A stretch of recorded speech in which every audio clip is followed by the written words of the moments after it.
Hey, welcome to a special program talk about health. My name is Martin Cooney, and I'm at the School of Information Technology, Halmstad University. So you've become an engineering master's student. Life is exciting. You're following in the footsteps of Archimedes and Lovelace and all these other great engineers, but there are also sometimes downsides. So it seems that engineering master students often have emotional or stress-related problems that affect their well-being. And you think, okay, maybe that's just while they're studying, but maybe afterwards things will become better. But actually, another study of engineers found that they often have mental health problems and various kinds. So the master's level engineering can be very challenging, and there can be a lot of pressure put on you. Maybe you're working for long hours in front of a computer and trying to meet really hard deadlines and doing cutting edge stuff. So there's many different forms that health problems can take.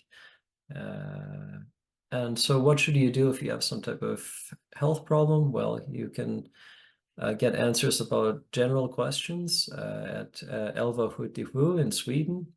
If you have an emergency, you can call an ambulance with 112.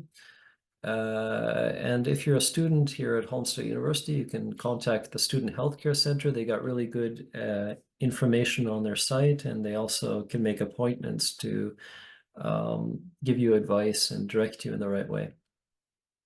So I have to say this, I'm not a doctor, so I can't give any advice. But here I'm just going to include a little bit of information about what I've heard through the years from my colleagues when they've faced different problems. And there's a few links from the internet there. So the idea is that you can find out more, hopefully by yourself, and have some idea of some of the things that are out there. So it's about awareness. First, imposter syndrome. This is apparently common in engineering due to the demanding work and lots of competition. What is it? It's a feeling of doubt in your own abilities. And so I've known one person who mentioned this to me. It was the first time I'd heard it from a colleague. Basically, I think it's just important to realize that there's so much stuff to know nowadays that nobody knows everything, and that we're all in the same boat somehow. And we just try to do what we can do as best we can. For mild insomnia, there's studies are showing that people who use computers a lot often have poor sleep quality, so like engineers. And there may be different kinds of problems. So one problem may be getting to sleep. Another problem will be the quality of the sleep that you experience. And you might have other health problems that might have an effect on your sleeping, like heartburn or apnea. So I've met many colleagues who've had problems sleeping in the past, and there's lots of stuff that people can try. So one is trying to create a regular cycle. So getting light during the daytime. Exercise is apparently useful. Spending time with friends and family, having fun.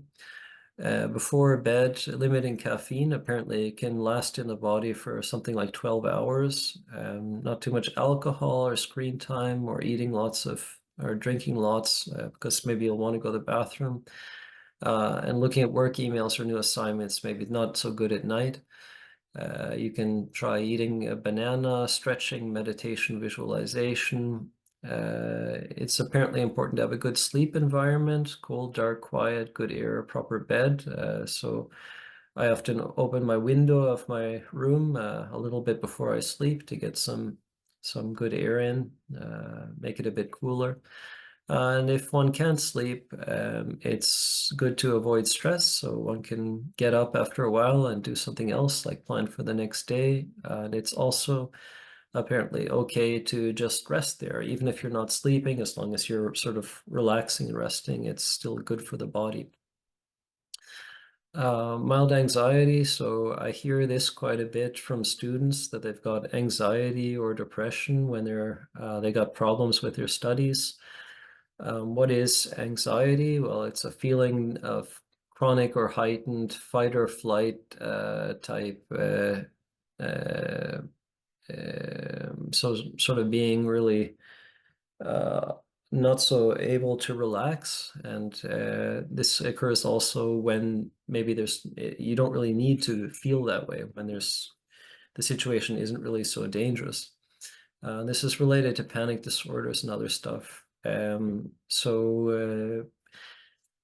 This one, I'm not actually so sure what's great for this, but on the internet, what it says is that doing exercise and sort of getting out of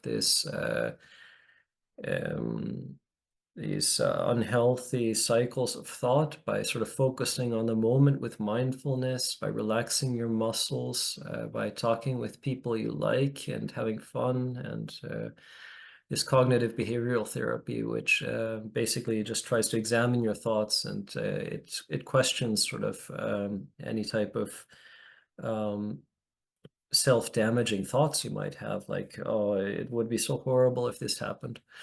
Diet, taking magnesium or other stuff, like they said, I think leafy greens and dairy products or something, maybe that can also help. Mild depression. So I've also known quite many students who said they've become depressed, or that they were depressed. And what is it? It's a common mood disorder involving feeling sad, hopeless, worried, irritated, without energy, and that might even have, you might even experience this thought of hurting yourself. Uh,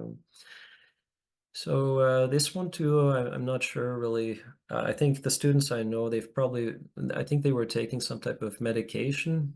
But other than that, for really mild stuff, maybe other stuff that the internet says could also help is exercise and talking with people you like, sleeping, eating well, avoiding alcohol and substance abuse, which apparently is depressing, and CBT again, and meditation, yoga.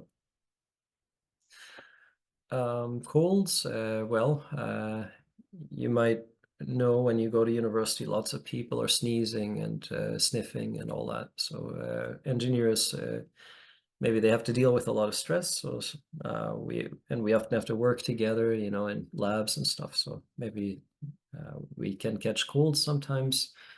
And what helps then is resting, drinking liquids. Warm liquids also are nice. You can use a humidifier, over-the-counter pain relief for sore throats. I often gargle with salt water, and you can take some candies or lozenges to feel a bit better. There's nasal sprays.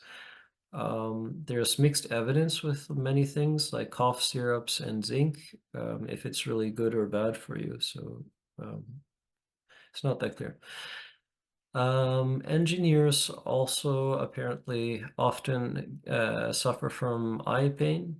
So this survey that I'm mentioning here of maybe 200 engineering students showed that they had more problems with their eyes than other types of students, like medical students, and this is related to using computers a lot. So what can you do? You can, if your eyes hurt, you can rest them, or you can just do that anyway, regularly throughout the day when you're using a computer. There's this 20-20-20 rule, like if you work for 20 minutes, that you can look at some object 20 meters away for 20 seconds. So that when you're looking close stuff, apparently your eyes get tense, so they can relax a bit. Ensuring a good work environment, so around the same brightness of the room is your display, and the height should be around eye level, a little bit under. You should make sure you have proper glasses, and you can use eye drops. I know a person who uses them quite a bit. Headaches, yeah. So again, one of the factors that can lead to headaches is feeling stress and using computers, getting your eyes tired and your neck and all that. So there's apparently many different kinds of headaches. The most common one is tension-based. Then there is migraines and headaches from withdrawing from something like caffeine or alcohol. And so what I've done, I think, in the past is mainly just try to relax a little bit in a cold or a dark, quiet room and I'll figure out what kind of headache you might have. You can maybe take something like Tylenol. You can massage the parts that are tense or hurting. I know a person who likes to go like this with her headaches, um, using heat or cold, making sure that you haven't forgotten to do something that could have led to a headache, like drinking enough water and eating something from time to time, and also maintaining good posture. For some kind of headaches, coffee can also help, and sort of doing stuff violently is maybe could be bad for your head. Injuries. Engineering students often have to use dangerous equipment, so you can get burns, cuts, etc.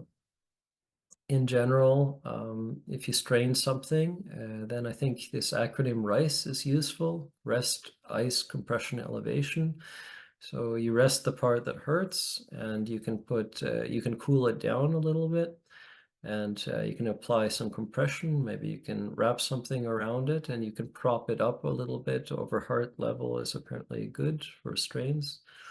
What does ice do? Well, ice reduces swelling, inflammation, bleeding within the first hours. So some people say a day, some people say 48 hours. And warmth helps with chronic pains. It increases blood flow and relaxation. If you have a mild burn, what can you do? Well, you can clean the injury if it's dirty. Otherwise, you just cool the burn first with cold water for at least 10 minutes, not ice. I think the reason I was told is that you can get blood clots from ice or something. Maybe it's not helpful for healing so much. Then you can apply medication for burns like aloe gel that you might be able to get at the apotheke. You can cover the burn, don't pop blisters, and covering also helps to avoid scarring from sunlight. For mild cuts, you should maybe wash with soapy water and compress to stop bleeding and raise if possible. You can also cool it down at the beginning. For mild lower back pain, this is another one that I've heard my colleagues, a few of them, complain about. It's apparently quite common because we use computers a lot. And we might not always have such great posture while doing so. So for mild pain, what I've heard that they've done before is they exercise to strengthen their backs. And they also rested, used cold packs, and got massages, and used some of these over-the-counter pain relief solutions. They also took care when they were lifting something that they use their legs and not their backs, and don't do anything strange, and to sort of stretch and warm up before they use their bodies. Hemorrhoids. This is something that apparently affects people often when they don't do enough exercise. So what is it? It's bleeding during bowel movements, and they can be internal or external, and there's other problems also that can cause bleeding. So of course, if you have any questions, go to a doctor. So what I've heard about this is that it's good to sleep well and manage stress, and drinking lots of water softens the stool. One can limit constipating foods like dairy and caffeine and white bread, rice, unripe bananas. Eating foods with soluble fiber makes the stools again soft. So stuff like apples and popcorn and stuff like that.